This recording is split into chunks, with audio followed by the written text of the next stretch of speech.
Hello everyone, I hope you are in good health. I'm your chemistry teacher and today we are going to start with the chapter 2 of class ninth, chemical changes and reactions. You guys know very well that chemical change or chemical reaction is a process in which one or more substances are changed into one or more new substances. The substance that changes into new substance is called a reactant, and the new substance formed during the chemical change or reaction is called product.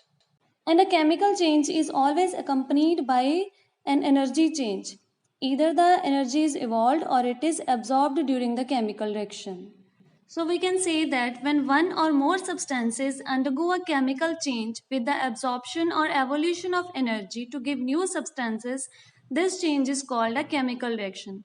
These chemical reactions cannot occur at any place, at any temperature, etc. There are some particular conditions required for the chemical changes to occur. Some of these conditions are close contact, the state of the reactants, heat, light, pressure, electricity, catalyst, and the concentration of reactants. Let's study these conditions briefly. You must be knowing that hydrogen and chlorine reacts to form hydrogen chloride. But if we keep each of them in different containers, will they react to form HCl? Never.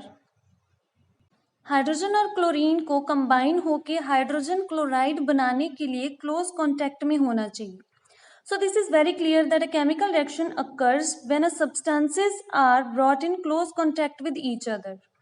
You may see here that solids का एक face ही दूसरे के contact में आ सकता है. So in such kind of cases, close contact can be brought about by grinding the reactants together or dissolving the reactants in a suitable solvent. Because grind करने से substance powdered form में आ जाएगा and it will become easy to mix them. And due to the formation of solution, molecules start to move freely in it, which makes it easy to react. Then the next condition is the state of the reactants. For making it more clear, let me tell you about a theory called collision theory, which predict the rate of chemical reaction. According to it, for a reaction to occur, it is necessary for the reacting species to collide with one another. Means कि अगर react करने वाले molecules आपस में टकराएंगे तभी वो product बना सकते हैं. And as the molecules in solids are tightly held by strong intermolecular forces, they can't move from their position. So they have least kinetic energy. So collide करने के chances भी बहुत कम हैं. But the molecules of gases are free to move in any direction. So they have maximum kinetic energy. Due to maximum kinetic energy, the frequency of collisions is maximum in gases. The frequency of collisions means the number of collisions per unit time. अब ज़्यादा speed से move करेंगे तो collide भी ज़्यादा करेंगे and hence reaction will be facilitated. Then the next condition is heat. You must have seen that sometimes reaction occur between substances on heating them. For example, if we mix iron filings with sulfur, no new substance is formed. But when the mixture of iron filings and sulfur is heated, a new compound called ferrous sulfide is formed. Have you ever thought that ऐसा क्यों?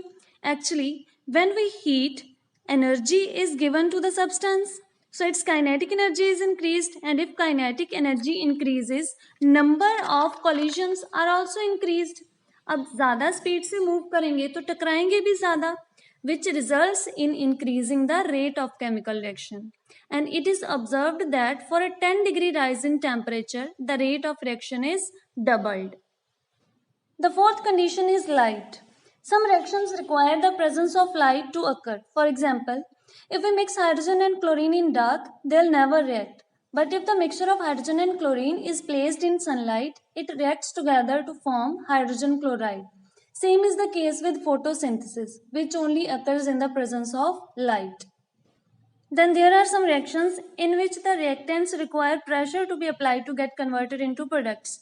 For example, we have to apply pressure on the mixture of nitrogen and hydrogen to convert it into ammonia.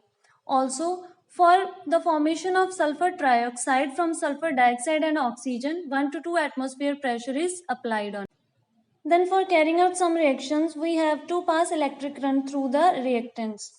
For example, acidylated water decomposes on passing electric current through it to give hydrogen and oxygen gases. Then for carrying out some reactions, we need catalyst also. A catalyst is a substance which increases the rate of reaction but itself remains unchanged at the end of reaction. For example, potassium chlorate decomposes to form potassium chloride and oxygen at a temperature of 400 degrees Celsius.